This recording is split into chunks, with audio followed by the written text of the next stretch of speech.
worse. Man, speaking of issues, we got another team that got a lot of injury issues, and they fell to the Minnesota Vikings for the second year in a row.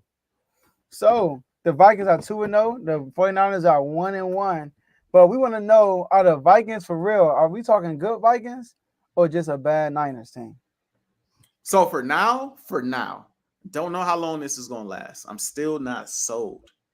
But for now, I think this was more so about good Vikings than it was about bad Niners, bro. I'm not going to lie. Samuel Darnold has been playing some great football, bro. Mm-hmm. 268 yards, 2 touchdowns. He did throw an interception. You know, to Fred Warner, who was all over the field. All over the Woo! field. I give Fred Warner credit. He was all over the field. Fred Warner is the reason why this game didn't kind of turn into a blowout, Yeah, to he be forced honest. two big turnovers. Bro, you had a chance to go up 17. Nothing at one point in Yeah, in the beginning of the game. Then you had another chance to go up 20 before he got the red zone punch out, on the yeah. goal line, That right? was Against Aaron tough. Jones. I was tough. So Fred Yeah. Warner is single-handedly, honestly, the reason why they was able to kind of stick around in this football game. But the Vikings, I think they got how many sacks did they get? I think they got like 5 sacks in this game. They forced multiple turnovers, interception, fumble. The defense stood up. They held the 49ers to Mm-hmm. 7 points up to like the fourth quarter, Joe. Mm-hmm. Like, I didn't expect that from this defense. Now, I understand you missing CMC.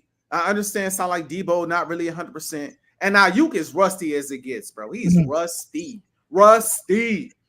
I mean, Peyton Manning called it out last week. You got to sign that contract and get in camp. I'm not mad at him for holding out, my brother. Get your money. He earned his money.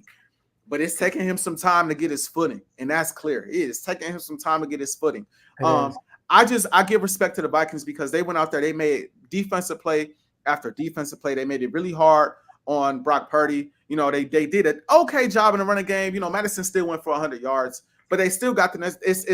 It didn't look the same way it looked last week, I would say. Against the defense, I think is better than the Jets defense, right? And so offensively, I think they did what they needed to do besides the turnovers that was forced by Fred Warner. And defensively, they got a ton of stops. They looked just as impressive last week, if not more impressive last week. Again, it was the Giants. I didn't give them credit for that. But you go out there and make and play like that against the Niners, the reigning defending NFC champs, you got to give credit where it's due. The Niners have a lot to work through. They have a lot of different issues that they have going on right now. We all know about the injuries. And like I said, the Super Bowl hangover is a real thing for the winning team and the losing team. But Sunday's game, Vikings play a heck of a game. I got to give it to the Vikings and say it's more so good Vikings than it was bad Niners. Yeah, I'm going to say good Vikings defense. Let me say that. I feel like the defense was really good. I do think the defense was going to be good going into the season. Well, my biggest question about this team was Sam Darnold. Now, Sam Darnold did play an okay game, but I'm not going to overhype what he did. Like you look at his numbers, it looked great, but you got to think about it. One play was a Jettis for like how many yards? 90-something yards? It was like 97 yards. 97 yards of Jettis. Then you had another one when it came off of a block punt. Like they got and they had to set up. They went 3 and out, and then had to set up for a field goal. And then another one was off a turnover. Like a lot of their points came off of like Sam Darnold. Sam Darnold didn't look like how he looked against the Giants. Let me say that. Yeah, it's I do feel like it's a 49. You're right, and I do feel like the Niners were moving the ball. They just couldn't finish the drives. There were times when they went for the 4th down, they couldn't do it. Then they turned the ball over. Brock Purdy throwing interceptions, and Brock Purdy gave Brian Flores some props after the game. He said, "Man, your scheme is crazy." He told him that. He said, "Your scheme is crazy. His defensive scheme." So I would say I'm not gonna say bad Niners. They are suffering from injuries. Debo got hurt. He left the game. Kittle left the game week 1, right? I mean, no, he left the game too, right? I think against the Vikings. I think so. And he came back though, but he got injured. Then you already got C-Mac with issues, So they are dealing with injuries.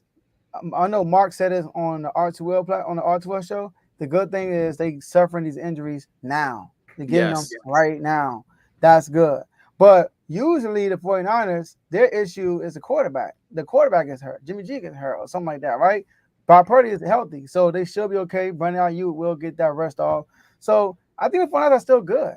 But think about it. They haven't beaten the Vikings in Minnesota since December 13th, 1992. So that got something to do with it too. Like, I mean, don't that sound like a Cowboy stat? My bad. We ain't even talking about that. I'm just saying. I heard 1992. I'm like, yeah, that sound like Dallas Cowboy. That sound like Dallas Cowboy X. That sound like. So I gotta take that.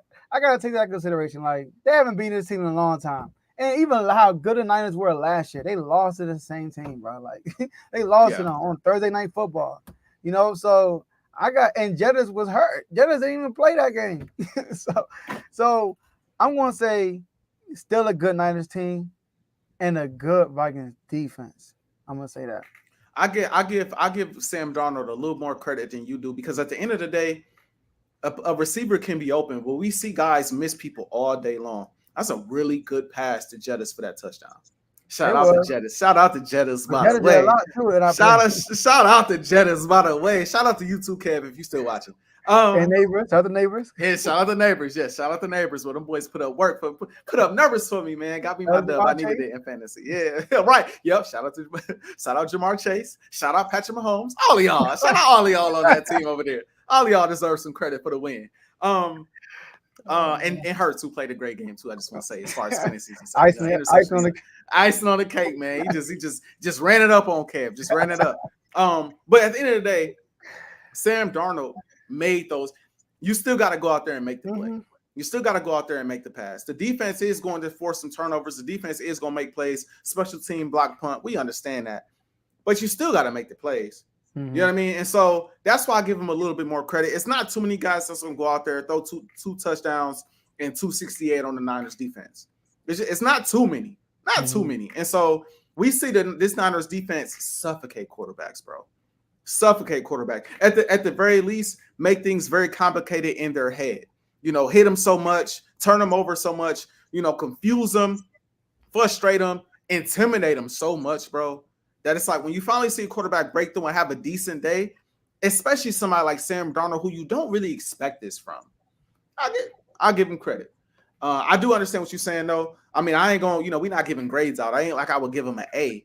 But the offense did what needed to. And again, if we play in the if game, if we play in this happened and that happened, bro, they could have scored more touchdowns.